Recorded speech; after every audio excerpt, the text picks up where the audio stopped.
Bem-vindos. A gente gosta muito quando a T tem a possibilidade de vir, a Terezinha Rios tem a possibilidade de vir conversar com os nossos alunos da psicologia. Ela é uma filósofa que pensa muito a psicologia, por isso está aqui, né? Tem feito pontes interessantes entre a nossa ação profissional e a filosofia, mas ela vai falar hoje sobre a visão de ética e a da moral do ponto de vista da filosofia. E nós, cada um dos seus professores, fará a ponte mais detalhada nas nossas aulas, nas nossas próximas aulas. Então, muito obrigada, Tê, mais uma vez. Vou virar a tela para você poder ver os alunos e pode começar. Muito boa tarde, então, para todos vocês.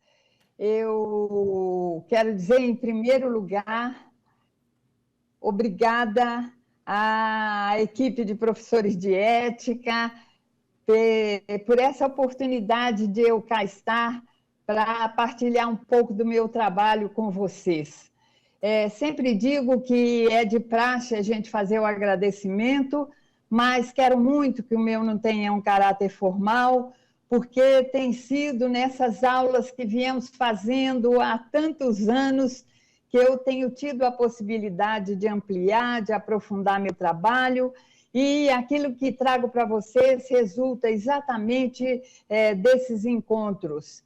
É muito significativo isso para mim, porque já há algum tempo que não tenho sido professora da PUC, né? Fui filha da PUC por mais de 30 anos no Departamento de Teologia e Ciências da Religião e, como diz o Frei Beto, mineiro sai de Minas, mas Minas não sai do mineiro.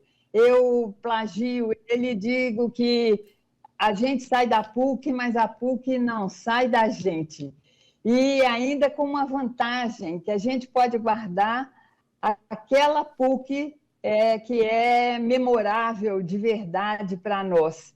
E, portanto, fico muito feliz com esse retorno, porque acabo me tornando, por causa dessa aula, de novo a professora que fui, né, da PUC. Quero contar para vocês que quando eu estava no ensino médio e tive que escolher um caminho profissional, a primeira coisa que eu pensei foi na psicologia, sabem? E aí fui fazer um cursinho que a UFMG oferecia para quem ia fazer psicologia, porque o curso ainda estava em tramitação, ainda não estava aprovado. Então, lá fui eu. Mas, às vésperas do vestibular, fomos comunicados de que o curso de psicologia não funcionaria naquele momento. E aí nos ofereceram duas outras alternativas, filosofia e pedagogia. Aí eu disse naquele momento, pedagogia jamais. Vou para a filosofia, porque a filosofia, de alguma maneira, já estava lá no meu coração, sabem? Aí fui para a filosofia e, de repente, a filosofia e o magistério me conduziram para esse espaço da educação, que agora é o meu, também muito específico, e acabei não abandonando a psicologia. Por isso, fico agradecendo aos colegas professores da Psico, porque eles me dão a chance de ser professora honorária de psicologia, né? E isso acontece há muito tempo e sempre aquece meu coração. Por isso, estou feliz.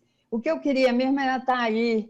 Os professores sabem que o que eu gosto é de chegar perto de vocês, provocá-los, colocar a mão no seu ombro e olhar no olho. Mas como isso é impossível, vamos tentar fazer a aula da melhor maneira possível para explorar esse tema importantíssimo que a gente tem para conversar hoje, que é a questão da ética, né? Então, eu disse em fazer a aula e não em dar a aula. Tenho marcado isso sempre, sabem? Acho que aula não é uma coisa que se dá, mas uma coisa que se faz junto, né?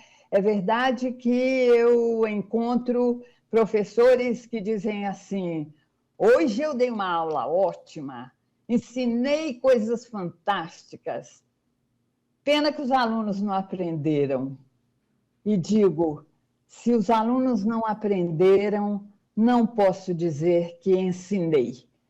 O processo ensino-aprendizagem, ele se compõe de dois elementos distintos, mas que não podem ser dissociados.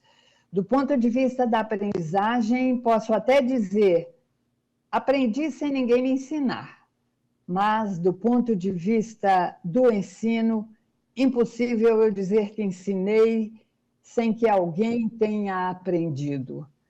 Então, não damos aula, nós fazemos a aula juntos. E quando digo que fazemos juntos, não quer dizer que façamos da mesma maneira. Fazemos nós, os professores, no papel de professores, fazem os estudantes, fazem vocês no seu papel de alunos. E é na reciprocidade, na diversidade desses papéis que a gente vai fazendo junto a aula, né? E acho que posso anunciar cenas de próximos capítulos quando eu peço vocês para estarem atentos a essa ideia de que a gente faz alguma coisa junto.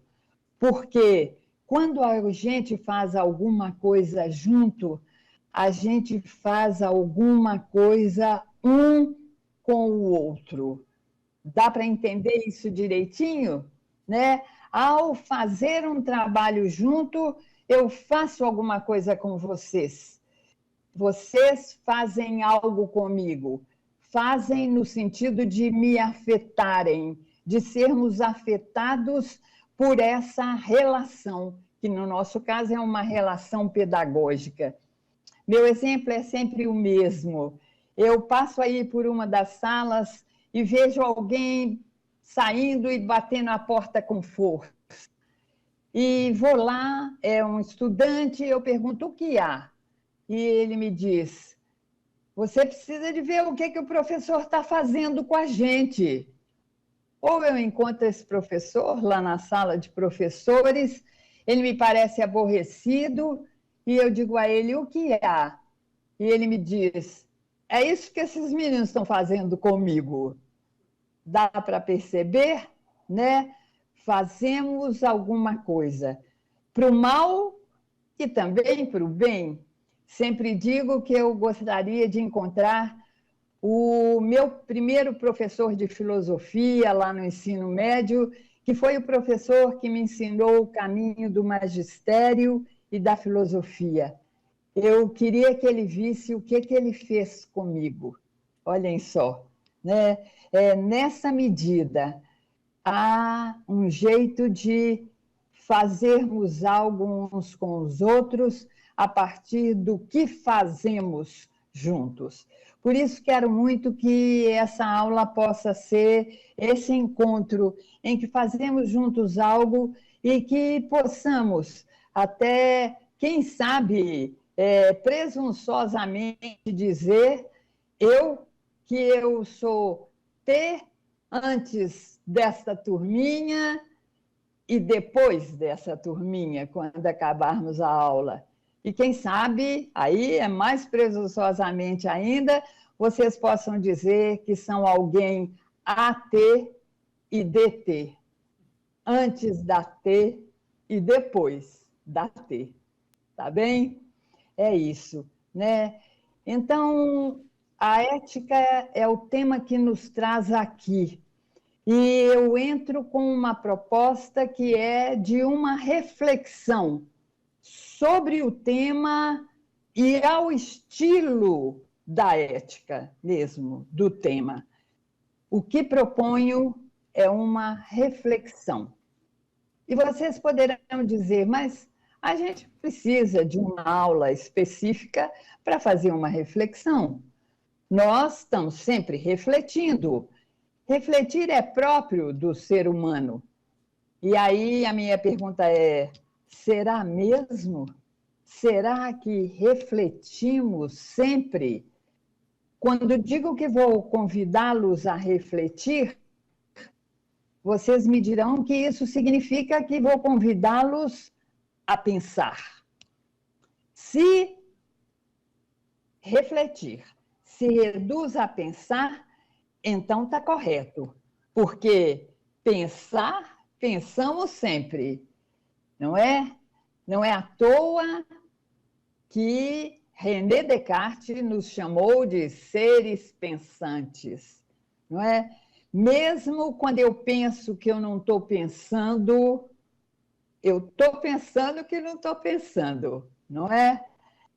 Pensar, pensamos sempre, mas nem sempre refletimos. Refletir implica pensar de novo, voltar para algo já pensado, procurar pensar algo ainda não pensado. Parar para pensar, dizem alguns. Não gosto muito da expressão, porque parece que ela nos leva a um certo imobilismo, mas é verdade. É como se a gente levasse a vida tranquilamente e, de repente, algo nos provocasse, nos desafiasse, e a gente tivesse que parar para pensar. Pois bem, quando falo isso, me remeto a um trabalho muito bonito de José Saramago, um livro que vocês devem conhecer, porque transformou-se num filme e que se chama O Ensaio sobre a Cegueira. Lá no Ensaio sobre a Cegueira, o Saramago abre com a seguinte frase: se podes olhar, vê. E se podes ver, repara. Olhar, vê.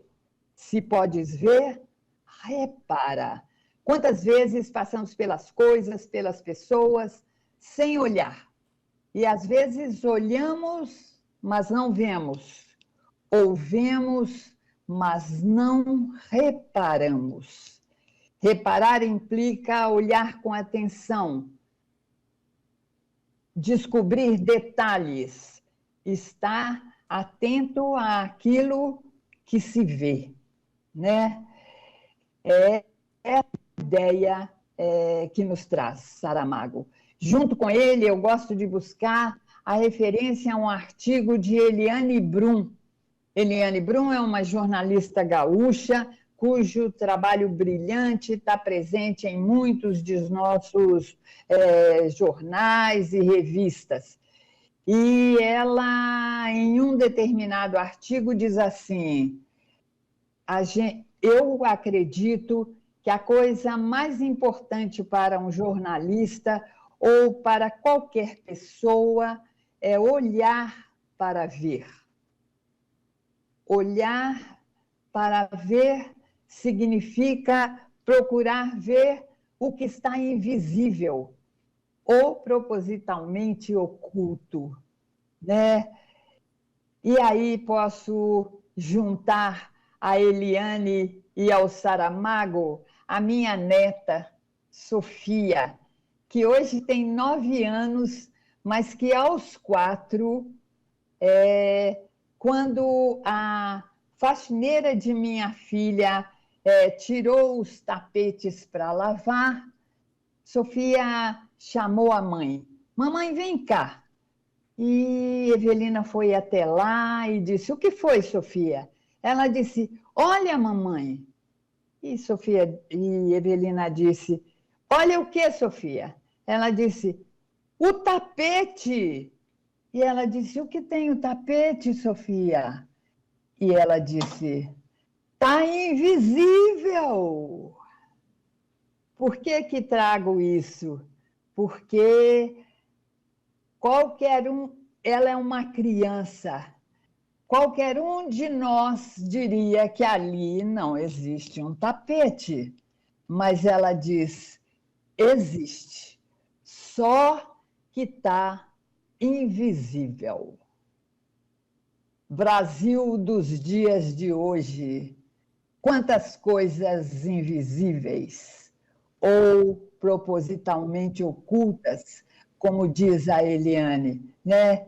Quantos desafios para que a gente consiga perceber e superar e revelar essas invisibilidades. Reparar, refletir. É verdade que a gente não tem que refletir 24 horas por dia, não é? Imaginem se isso acontecesse. Toca o despertador e eu digo, vou refletir. Levanto ou não levanto, não é? Isso não dá certo. Eu estou dirigindo e vou passar da primeira para a segunda, digo, vou refletir. O pé esquerdo pisa na embreagem, o pé direito, o que acontece? O carro morre, né? Há muitos automatismos que nos ajudam no cotidiano a exatamente nos darmos conta das situações. O danado é quando a gente põe a vida no automático e, portanto, não reflete, não desliga-se da possibilidade de ver mais amplamente. E então é por isso que faço o convite a que a gente ultrapasse essa perspectiva do cotidiano, fazendo uma reflexão, que é sempre um olhar crítico sobre a realidade. E o que é um olhar crítico sobre a realidade? É um olhar que procura voltar-se para ela com a intenção de vê-la com clareza, com profundidade, com abrangência. Ver claro, ver fundo, ver largo. Agora, Patrícia e colegas, eu quase ia pedir para vocês irem lá no quadro e escrever isso, de tantas vezes que já fiz nas outras aulas, né? Claro, ver fundo, ver largo.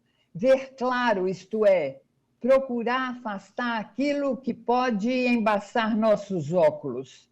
E não, quando falo em óculos, não estou falando desses que alguns de nós usamos.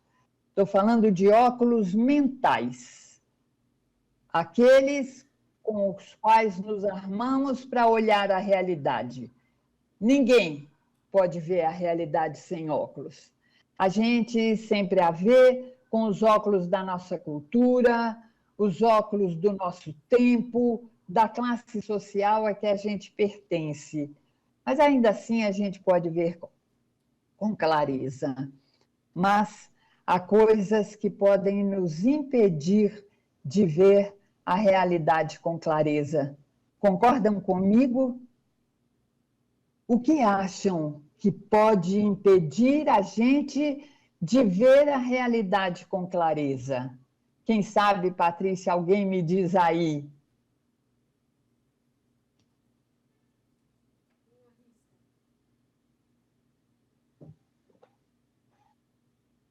O que embaça nossos óculos? Já ouviram falar numa coisa chamada preconceito? Não é? A própria palavra já está dizendo preconceito. É um conceito com o qual me armo e vou à realidade e interpreto a realidade a partir dele. E é um conceito que pode ser correto ou não, esse primeiro conceito. O preconceito é sempre uma interpretação enviesada da realidade, né? E a gente tem a todo momento no cotidiano exemplos de múltiplos preconceitos, né? Fulana vai candidatar-se a presidente do Brasil. Legal.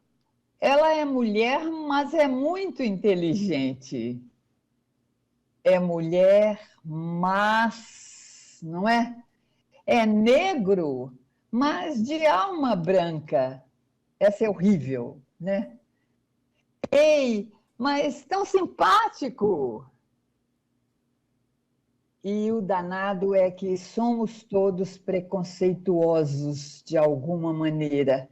E por isso temos que estar muito atentos para verificar se não estamos sendo preconceituosos ao emitirmos as nossas ideias, ao trazê-las para partilhar, etc. Ninguém diz que é preconceituoso.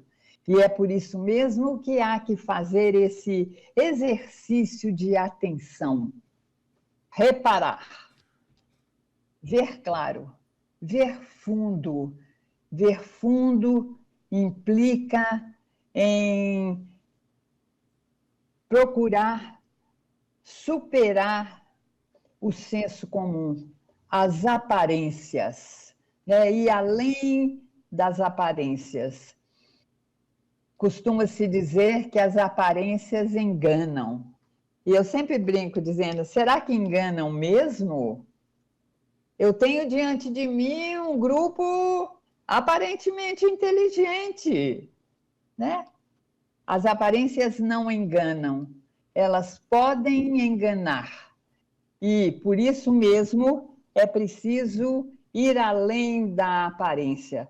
Os filósofos costumam dizer, o que seria da essência se não fosse a aparência? Eles têm razão. A gente entra em contato com o que aparece, mas o que aparece pode ser revelador, mas pode ser ocultador. Quero muito que vocês, ao acompanhar aí e partilhar comigo essas ideias, estejam verificando como é que elas vão ao encontro ou não de coisas que estão aí presentes para vocês, na realidade, etc. Senão será apenas um discurso, né? Então, é bom pensar que a atitude crítica nos faz, né, não nos contentarmos com as aparências e procurar buscar os fundamentos. As aparências são ações, né? E a gente não pode ficar só na manifestação. Febre é manifestação que algo vai mal no organismo. Se a gente só toma um antitérmico e não procura ver o que causou a febre, a gente não conseguirá superar o problema. É isso, né? É importante ir buscar as raízes. A atitude crítica é uma atitude radical. Radical no sentido de que, não de ser extremista, mas de ir às raízes, procurar os fundamentos, porque aparentemente as coisas podem ser semelhantes, não é? Eu ligo a TV e ouço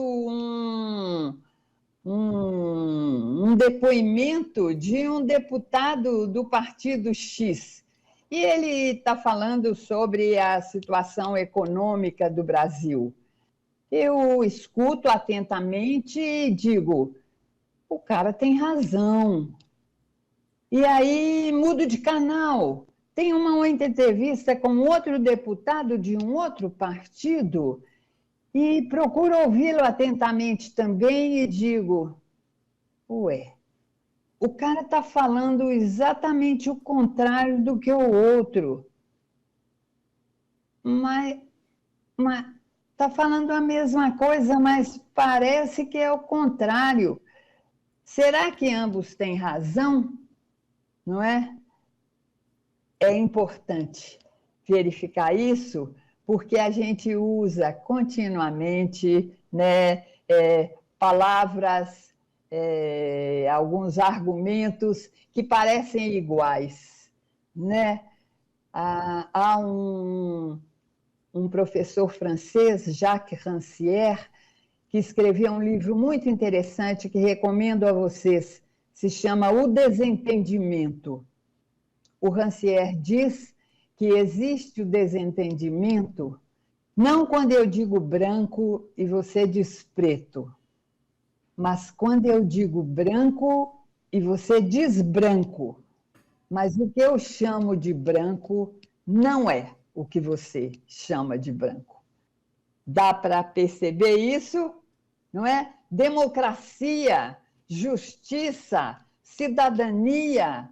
Será que estamos todos nos referindo à mesma coisa quando utilizamos essas palavras? Será que quando eu falo em democracia, eu falo a mesma coisa que o presidente anterior do Brasil fala? Será que quando eu falo em justiça, eu estou falando a mesma coisa que alguns advogados e juristas falam? Por isso, alerta, não é? É preciso ver fundo. Ver claro, ver fundo, ver largo. Ver largo implica procurar olhar de todos os ângulos, porque a realidade é contraditória. Ela não é sim ou não, mas ela é sim e não. Cinzento sobre branco é escuro, sobre preto é claro. Claro ou escuro? Claro e escuro. 5 minutos. 5 minutos são 5 minutinhos no shopping com amigos. Podem ser uma eternidade na sala de espera de um hospital. Concordam? 5 minutos. Muito ou pouco? Muito e pouco. Por isso, é necessário que a gente procure olhar de cada ângulo, colocar-se em vários pontos de vista. Leonardo Boff diz que todo ponto de vista é a vista de um ponto. E é isso mesmo. A gente pensa sobre a realidade, sobre nós mesmos, né, no lugar onde nossos pés estão fincados. E é por isso que há necessidade de fazer esse exercício de colocar-se em diversos pontos de vista. Não me alongo mais. Ver claro, ver fundo, ver largo. São as características de uma atitude crítica, de uma atitude reflexiva. E o que eu trago para propor para vocês é exatamente esse exercício da reflexão, em cujo miolo está uma coisa fundamental, a pergunta. A pergunta é o cerne de uma atitude crítica, né? Agnes Heller, uma filósofa húngara que tem ajudado muito o nosso trabalho, ela diz assim: as perguntas críticas são perguntas pueris, isto é, são como as perguntas das crianças, que nos incomodam, que nos desarticulam, né? E que nos deixam, às vezes, incomodados. Os colegas professores já me ouviram mais de uma vez falar disso aqui para trazer um exemplo. Por que eu tenho que comer primeiro o bife e depois o sorvete? Resposta: porque eu sou sua mãe. A perua já vai passar, se não comer isso tudo, não tem McDonald's no fim da semana. Eu conto que minha sogra, que era uma sábia senhora, dizia: se ele vai comer os dois, não importa a ordem. Mas isso é coisa de avó, agora eu sei, né? E é importante por que dou aquele tipo de resposta? Porque a gente está cheio de respostas já prontas para perguntas das quais a gente não sabe a resposta. Vou repetir. Estamos cheios de respostas prontas para perguntas das quais não sabemos a resposta. Daí a necessidade de se sentir desafiado pela pergunta e buscar a resposta que a gente, quem sabe, pode reconhecer como a mais correta e, melhor ainda, buscar junto a resposta. Refletir, não é? De maneira crítica. Mas a gente está aqui num espaço, e eu trago a minha fala do espaço que é o da minha formação e da minha prática, que é o da filosofia. E o que significa refletir criticamente a moda da filosofia? Será esse ver claro, ver fundo, ver largo? Sim, isso mesmo. Mas não é só a filosofia que faz isso. Outros saberes fazem essa reflexão. Por isso eu gosto de distinguir entre a pergunta que faz a filosofia e a pergunta que fazem as ciências. Quando as ciências trazem suas perguntas, elas pretendem explicar a realidade. Quando a filosofia traz sua pergunta, ela pretende compreender, explicar. Essa da ciência, compreender, esforço da filosofia.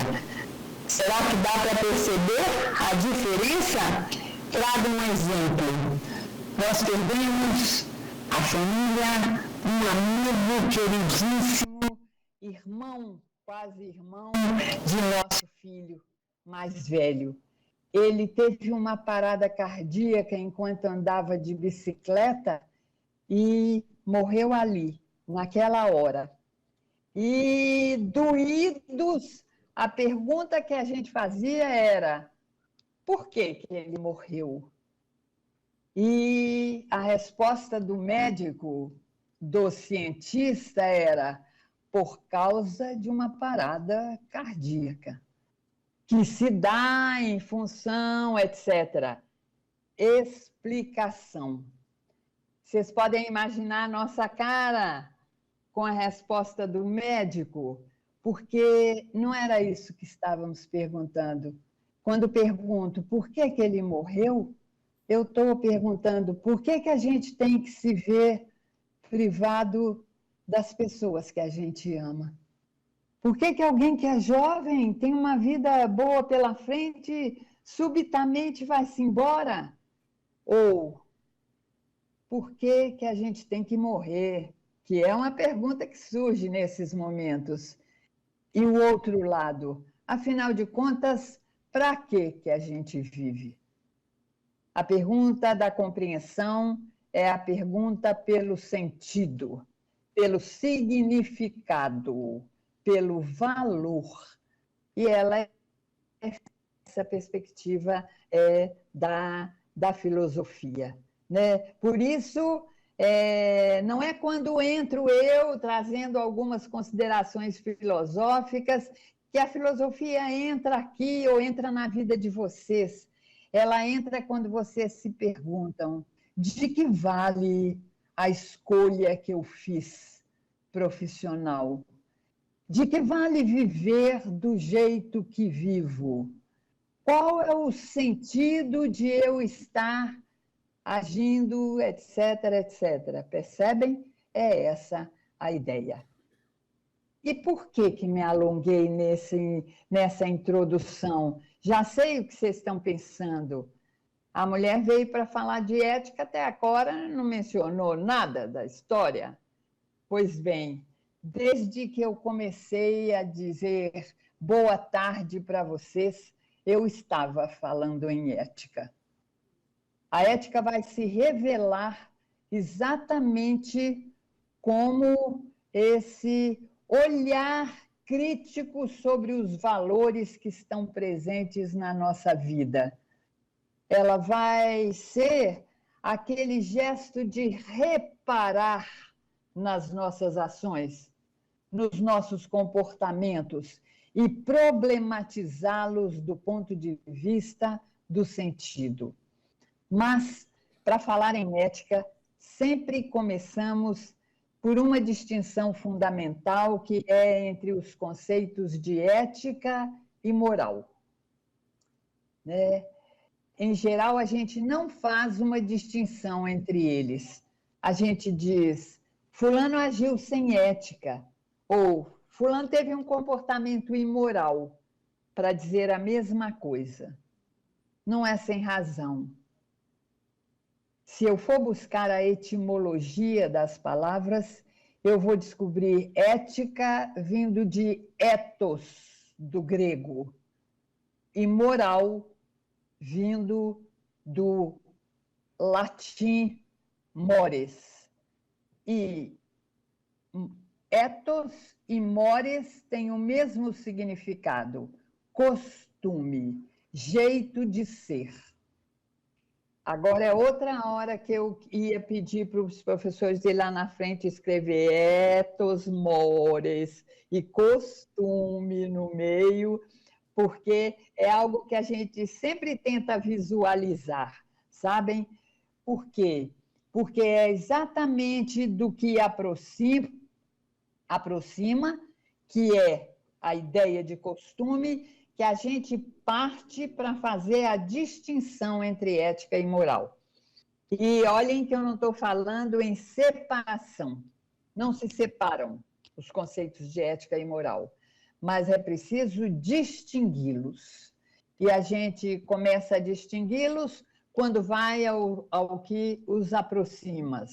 Costume. O que é o costume? É um jeito inventado pelo ser humano de viver em sociedade. Jeito inventado, grifo, porque não há costumes na natureza. Ou há?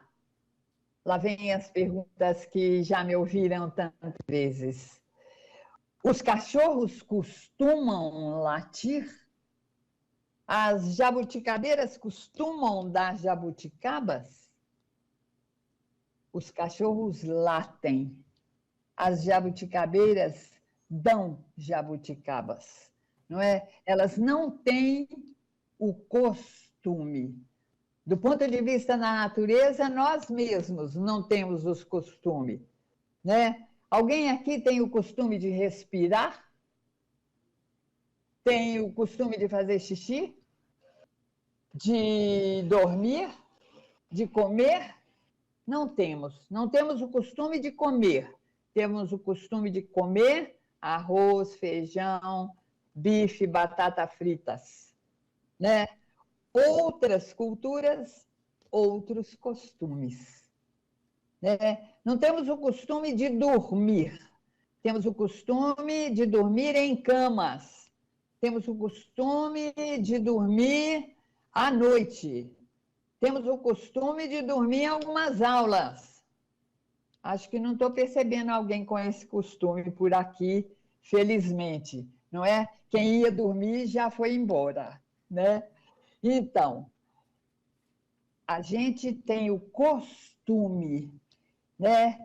E a gente se acostuma e qualifica o que é costumeiro de bom.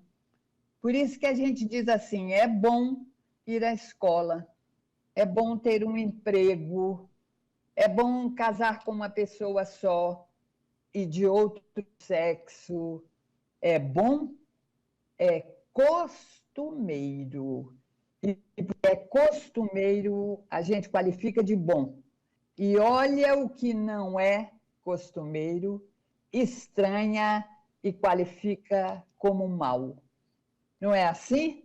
Eu olho para outra cultura e digo, como é que pode comer com a mão só, utilizando só as mãos? Como é que pode casar com 10, né? como é que pode casar antes de tal idade, etc. Por quê? Porque não é assim que é costumeiro aqui entre nós, né? A gente se acostuma, a gente diz que é bom e quase imediatamente a gente diz que é assim que deve ser. E porque é assim que deve ser, a gente faz o quê? Regras, normas, leis. E aí é que está a moral. Temos que definir a moral como esse conjunto de prescrições que orienta as nossas vidas em sociedade. Não há nenhuma sociedade sem moral, né? Cada sociedade se organiza a partir de um grupo que estabelece deveres para o comportamento de seus membros, né? E é por isso que eu estabeleço essas regras, normas, leis. E cada sociedade estabelece a sua moralidade. É de acordo com a moral que eu digo, faça isso, não faça aquilo, vá por aqui, não vá por ali, né? Não chegue tarde, leve o agasalho, né? Pague os impostos, etc. E quando a gente pergunta por que eu tenho que chegar cedo? Por que eu tenho que trabalhar? Por que a moral nos responde? Porque é para o seu bem. Vocês já devem ter ouvido isso alguma vez, não? É para o seu bem. E isso não é coisa de pai, de professor, é algo que a sociedade nos diz. Ela diz: se você agir assim, você não será marginalizado, você será feito, etc. Não é assim? É isso, né? É para o seu bem. Mas a gente pode, como as crianças provocadoras, trazer uma pergunta: será que é mesmo para o meu bem? Vou repetir. Será que é mesmo para o meu bem? Isso faz sentido? E quando eu faço essa pergunta, eu já estou me encaminhando para o terreno da ética, não é? Onde a moral diz é para o seu bem, a ética vai dizer só será para o bem se for para o bem comum. Se a gente adjetivar esse bem, o bem de todos. Por isso, de cara, a gente já pode dizer que não será ética a atitude de alguém que pensa apenas no seu bem próprio, no bem de seu grupo, no bem de seu partido, no bem de seu país. Do ponto de vista da ética, o miolo da reflexão é o bem comum. E estou falando o miolo da reflexão porque a ética é esse gesto de reflexão sobre a moralidade. É porque a gente reflete sobre os valores que estão presentes na moralidade, é que as morais, que são múltiplas, podem mudar, não é? Com o olhar da ética. Por quê? Porque onde na moral eu tenho regras, normas, etc., na ética eu tenho princípios. O princípio não é aquela coisa que está no começo, quero lembrar vocês, porque tem muita gente que só leva em conta os princípios no começo e vai embora sem princípios. Os princípios são fundamentos.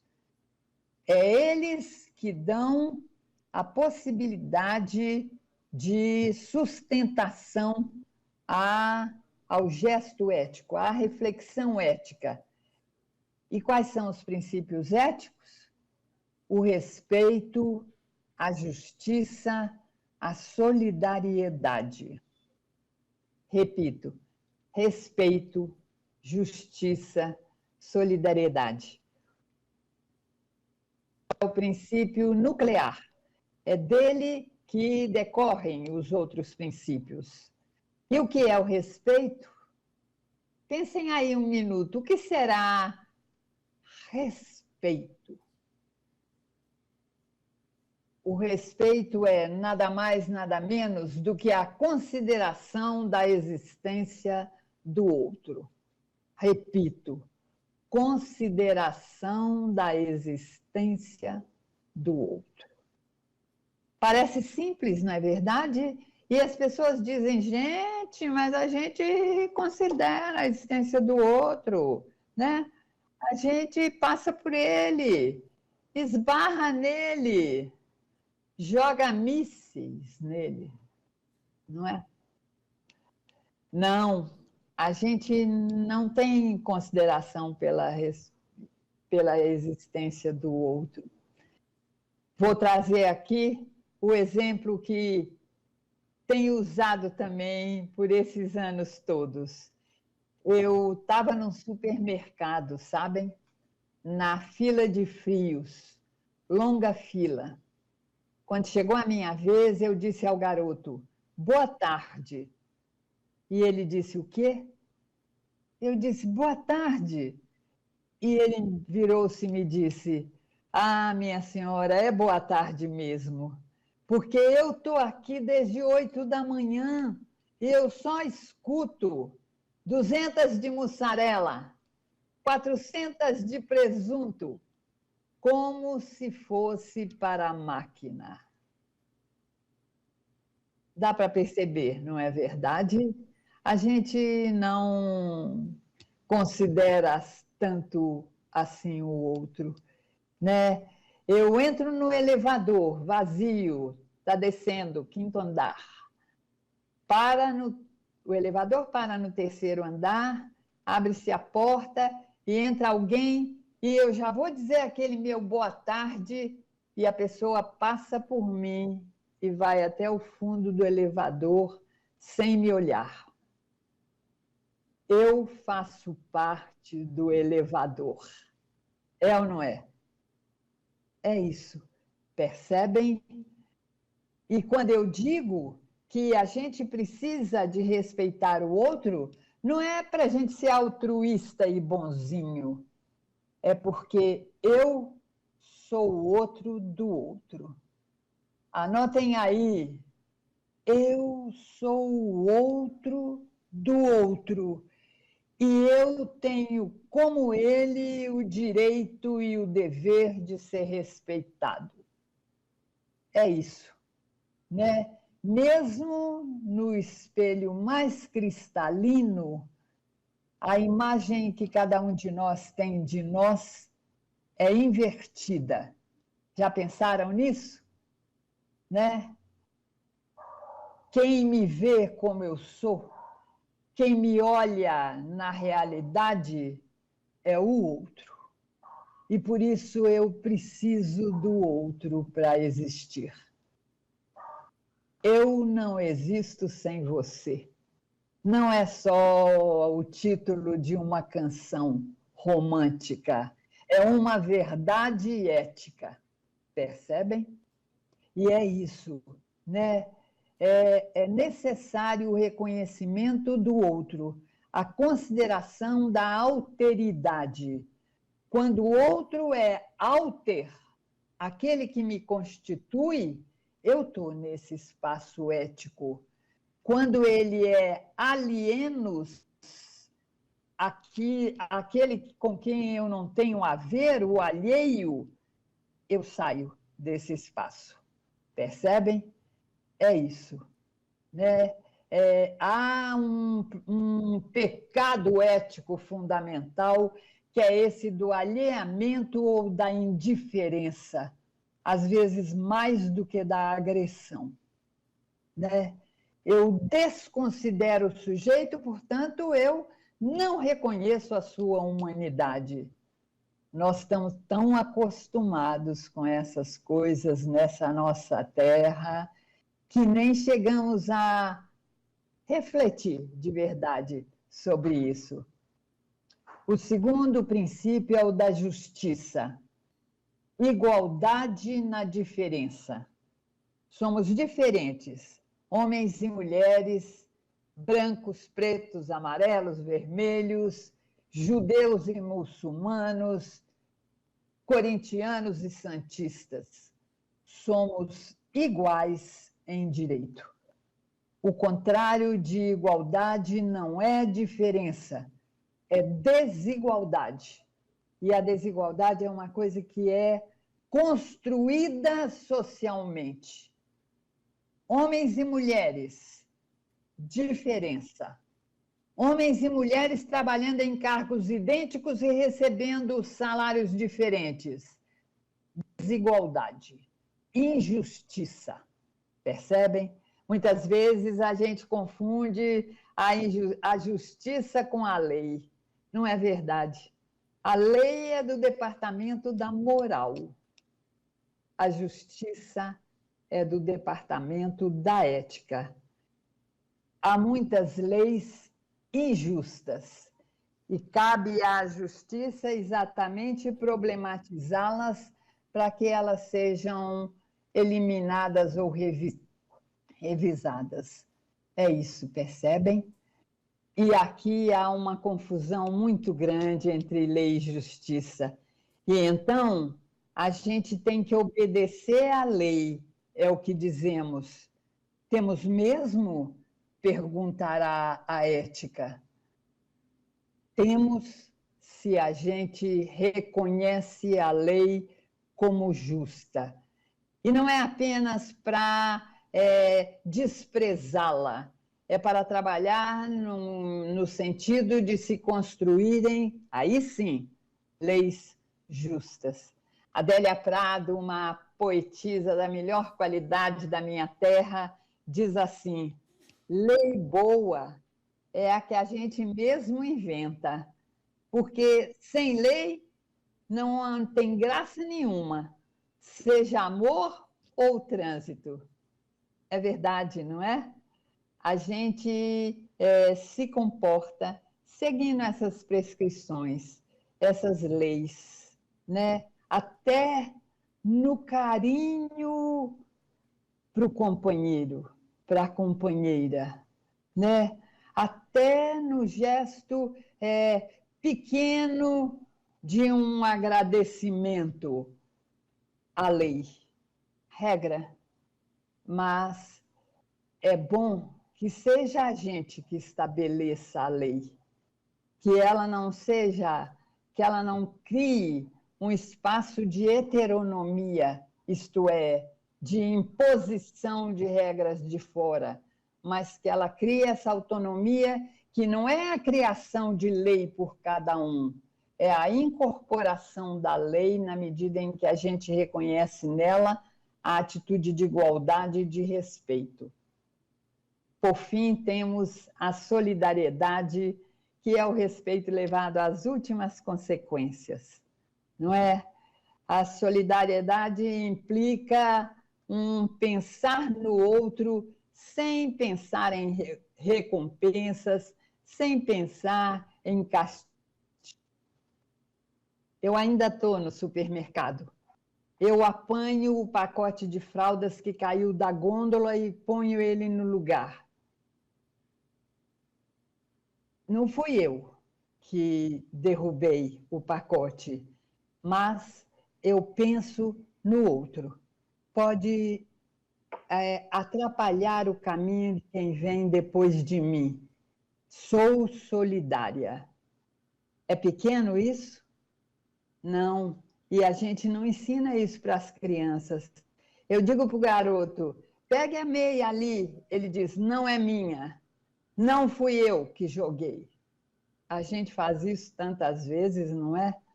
Por isso, a necessidade dessa solidariedade. A gente tem usado demais essa palavra.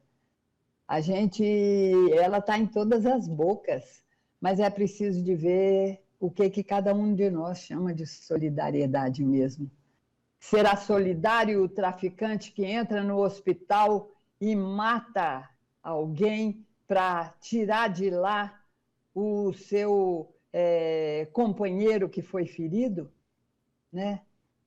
Será solidário o sujeito que diz que não aumenta o salário para que o sujeito aprenda a trabalhar mais arduamente? A gente sabe que não. Mas, ainda assim, é preciso reparar, é preciso olhar criticamente. E tem uma pequena coisa para finalizar. É no cotidiano, é no dia a dia que os princípios éticos se revelam. A ética não está nos grandes tratados dos filósofos, não está nos livros dos juristas. Ou ela está no nosso dia a dia, ou ela não tem sentido, não é? Dou exemplos pequeninhos. Entro no box para tomar banho, abro o chuveiro, vou pegar o sabonete. Cadê o sabonete? A pessoa que usou o último pedacinho do sabonete não me leva em consideração.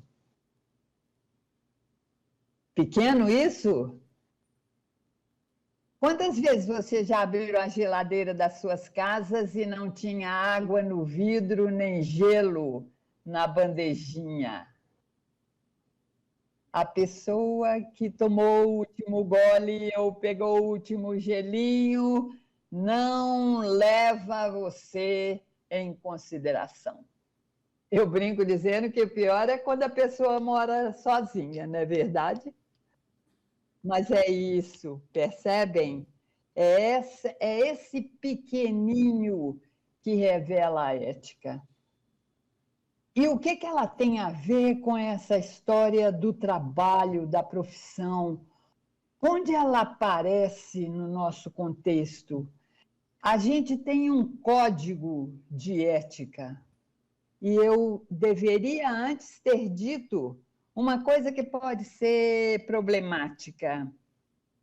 A ética não está nos códigos de ética em geral. Esses códigos são códigos de moral.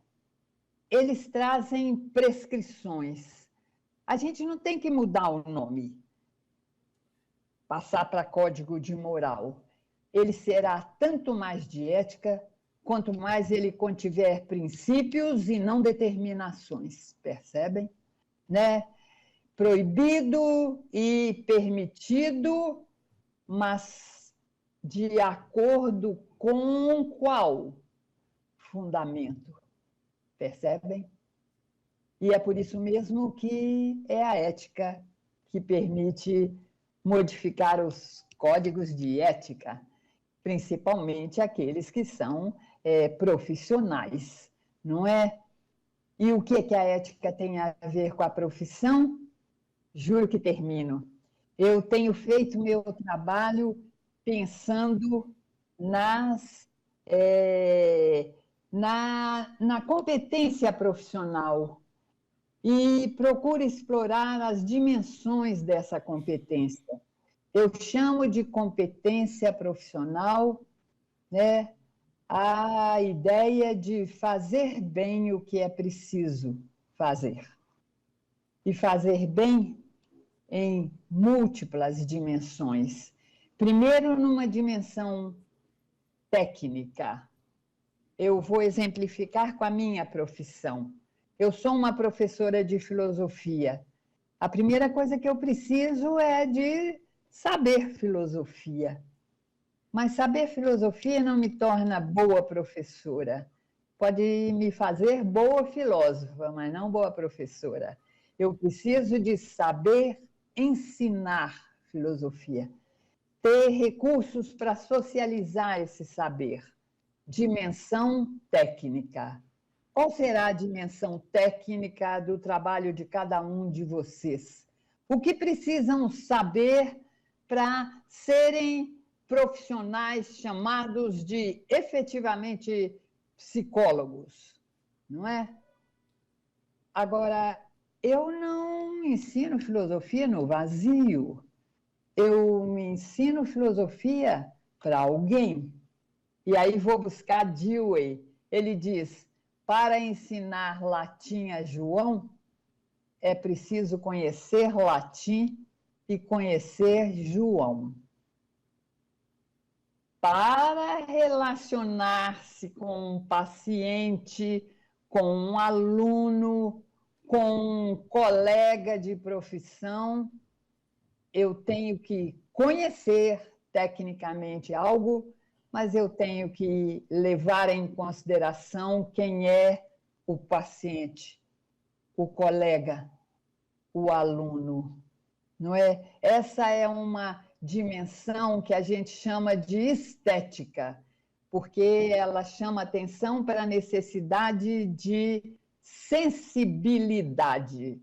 Aesthesis, diziam os gregos, sensação. É aí que digo a vocês que volto lá às cenas que anunciei, né? Por quê? Porque somos afetados na relação. Não tem jeito.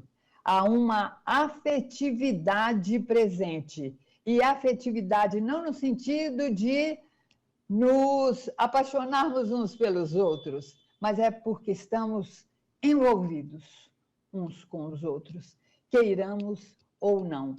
Alguém diz assim, mas a estética diz respeito é a beleza. E eu digo isso mesmo.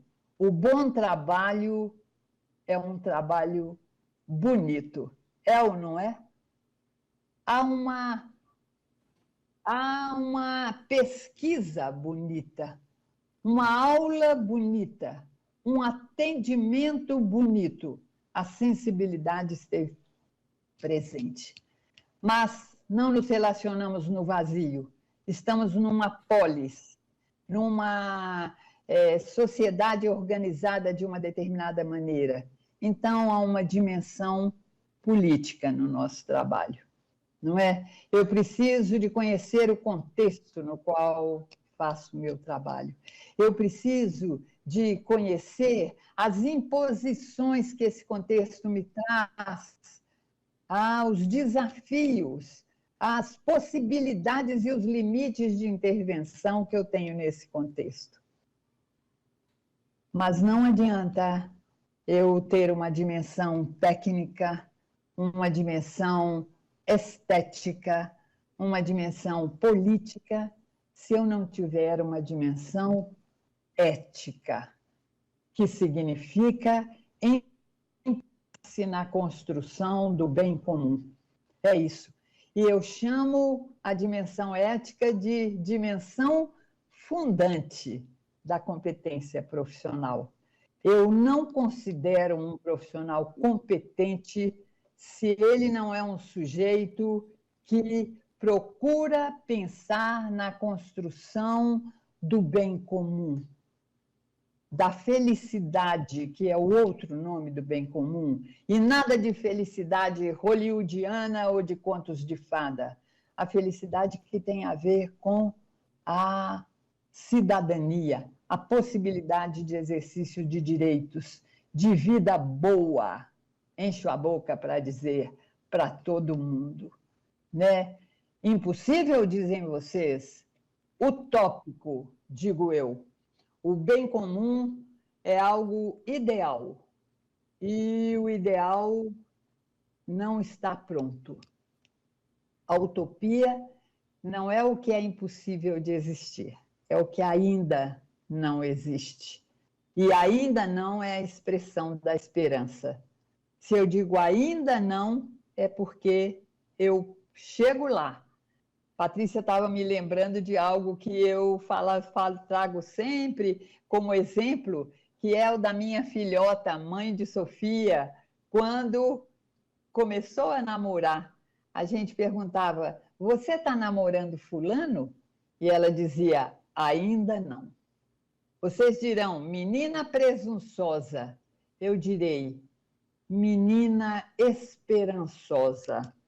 Porque o ideal tem que ser necessário e desejado, mas tem que ser também, para não ser só uma quimera, possível. E a possibilidade do ideal está no real. Eu quero uma sociedade mais justa, porque eu tenho exemplos de justiça. Eu quero profissionais mais competentes, porque eu tenho exemplo de exercício competente da profissão, né? E então o que temos é que nos encaminharmos para isso. Quando finalizo por aí, eu busco Eduardo Galeano, que traz o seu amigo Fernando Birri e diz assim: ela está na minha frente. Caminho 2 passos e ela se afasta 2 passos. Avanço 10 passos e o horizonte se distancia 10 passos. Por mais que eu caminhe, jamais a alcançarei. Para que serve a utopia? Serve para isso, para caminhar. O meu convite à reflexão agora com vocês tinha essa intenção de propor que a gente arregasse as mangas juntos, né, e esperançosos, e vá na direção deste trabalho, dessa educação, deste país, dessa sociedade, dessa vida boa, melhor, que a gente tem necessidade e que a gente merece. Obrigadíssima por sua atenção. Obrigada por fazerem a aula comigo. Oi, eu sou a Ingrid. Era só para agradecer a senhora, a aula. Foi muito boa, assim, é uma oportunidade incrível ter a senhora aqui conosco hoje. Muito obrigada. Obrigada a vocês por essa acolhida generosa. Tem mais uma pergunta aqui, uma observação. Olá, eu sou a Tina. Gostei bastante dessa palestra, Terezinha. Aí eu tenho uma dúvida, não sei se é bem uma dúvida ou, sei lá, um apontamento, eu não sei. Mas eu lembro que eu estava discutindo ética com a minha mãe e a minha mãe jogou uma frase dizendo que a ética é neutra. E daí eu pensei, como assim a ética é neutra? Aí eu fiquei nessa reflexão, aí não sei se você poderia me esclarecer um pouco para eu também esclarecer a minha mãe. Pois não, Tina, obrigada pela pergunta. Isso ajuda a gente a avançar aí na discussão. A primeira coisa é que, claro, eu parto de determinadas concepções e a gente encontra concepções diferentes. Por exemplo, há alguns autores que chamam de moral aquilo que a gente está chamando de ética aqui, e de ética aquilo que a gente está chamando de moral. Na medida em que a gente tem um esclarecimento, não há nenhum problema nisso aí. Mas, deste ponto de vista de onde falo, eu procuro fundamentar da seguinte maneira: se a moral é esse conjunto de prescrições, e ela está presente em todas as sociedades de modos muito diferentes, né? Embora as prescrições sejam bastante semelhantes, há sempre uma constituição, há sempre determinados instrumentos para dizer como as pessoas têm que se comportar, não é? Regulamentos, etc. Elas são múltiplas. Não podemos falar nunca apenas em moral, mas em morais. E aí, nessa perspectiva, o que a gente diz é que existe uma ética. Essa reflexão que pode se dar em todos os instantes, voltando-se para as morais, né? É de acordo com os princípios éticos que eu tenho a possibilidade de julgar elementos da moral de sociedade que são diferentes da minha. Porque, às vezes, as pessoas dizem assim, eu não posso julgar porque é a lei deles, é assim que eles aprenderam. Eu não posso dizer que está errado cortar o clitóris das meninas em algumas sociedades diferentes da nossa. Eu posso, Tina. Sabe por quê? Eu uso o princípio para fazer julgamento. Assim como, dou um exemplo diferente. Eu digo, será que alguém que casa com 5 pessoas num país do Oriente Médio está errado? Eu digo, só considerando isso não está. Nós aqui temos o hábito de casar só com uma, lá eles têm de casar com 5. Mas, se eu pergunto, esse cara casa com essas 5 mulheres para fazê-las escravas dele? Então, está errado. Assim como o cara que casa com uma só para desrespeitá-la, está errado. Dá para entender? E o que há com a cisão do clitóris? O rompimento de um direito da mulher. E por isso, eticamente, está errado. Embora esteja certíssimo lá naquela cultura. Percebe? É dessa maneira. E por isso, eu acho que você terá que perguntar para a sua mãe se a ética é mesmo neutra. Ela não é, não há neutralidade nos juízos que a gente faz. A gente sempre os faz dentro de um contexto. E se eu faço no contexto da ética, eu faço, olha aí, levando em conta isso, respeito, justiça, solidariedade. Não sou neutra em relação a algumas guerras que estão sendo promovidas. Não sou neutra em relação à tortura, que é um desrespeito às pessoas. Não posso estar neutra em relação a isso, percebe? A neutralidade, muitas vezes, usa-se a palavra neutralidade para revelar um não compromisso, uma não escolha. E não tem jeito, Tina, da gente não escolher. Compromisso, a gente é livre. E, como diz Sartre, condenado à liberdade. Porque somos livres, temos sempre que escolher. O cachorro não escolhe latir. A jabuticabeira não escolhe dar jabuticabas. Nós escolhemos. Escolhemos não quer dizer que nós podemos fazer todas as coisas, mas que nós criamos possibilidades e o que é danado, a gente é responsável por aquilo que escolhe. E como a responsabilidade é fundamental, a ética é um espaço de responsabilidade e não pode ser neutra. Ela faz a escolha pelo bem comum. Conta isso para sua mãe. Oi, boa noite. Meu nome é Gabriel.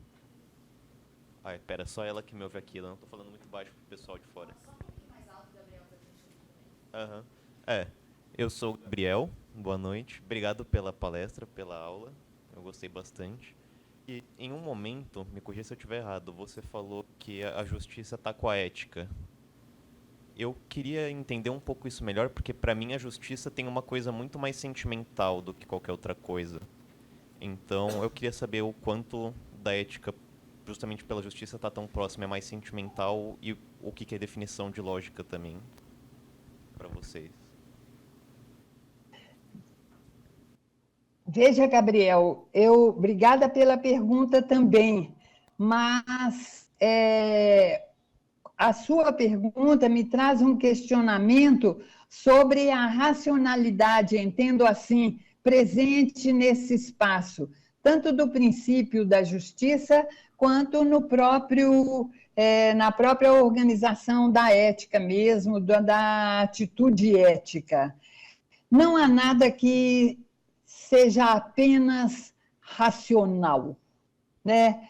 Mesmo as criações que estão sendo chamadas de mais racionais, elas têm um componente dessa subjetividade, quem sabe vou pôr entre aspas, afetiva nossa, né?